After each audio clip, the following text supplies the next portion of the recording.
Joe Hemmings is a behavioural psychologist and joins us from London. Joe, thank you so much for your time. From what we see of Trump publicly, obviously none of us know him privately. Well, you may, I don't. Does any of this tally with your field of behavioural psychology, what we've quoted from this book?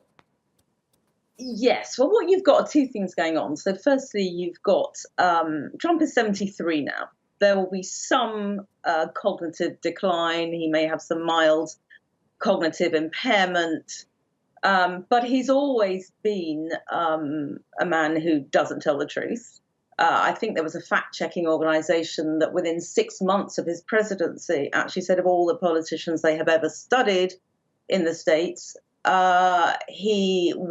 called him the big whopper. He had told more lies than anybody else in the 12 years that this fact-checking organization had been going. So what we've now got is probably this mild cognitive impairment, information overload, if you like, where the hippocampus in the brain, which is involved in formation of memories, is deteriorating slightly, also decreased blood flow to the brain at that sort of age, again impacts on memories, combined with a very narcissistic man who's never had any real regard for the truth. So attempting to navigate our path through what he conveniently forgets and what his mental deterioration may now be adding to that is quite an interesting one. Yeah, it certainly is. I mean, the author says that, as you've indicated, he may not actually be lying all the time.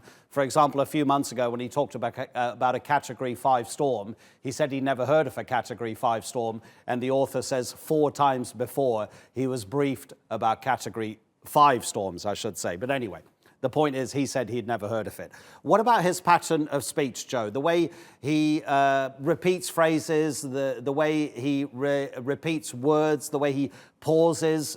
Is there any indication that his brain might be trying to catch up with his thoughts? Because he has a very peculiar pattern of speech, and his vocabulary is also fairly limited. His vocabulary is certainly limited. He talks often in the vernacular, casual type of speech, but I think that's always been part of Trump. I think it's his way of being, a man of the people, talking in ways that, all Americans, all the world can understand. Yes, he pauses. Yes, you can see him attempting to recall certain things. Now, as I say, this is a man approaching his mid-70s. There is going to be a degree of poor recollection.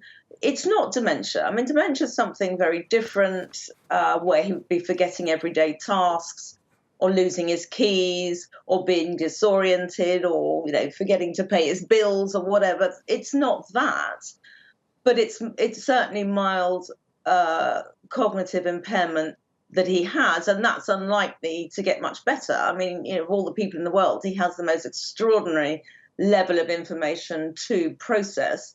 Plus, if he doesn't want to hear something for whatever reason that doesn't suit him, he buys a little time. He will try and, let me think about that for a moment without saying that, in order to present himself as somebody who was either denying something he previously said or something which suits him. But actually that ability to do that, that skill to do that, will eventually also begin to deteriorate. Okay, so a waning of cognitive abilities. My dad is 85 years old. He doesn't do some of the things that Donald Trump does.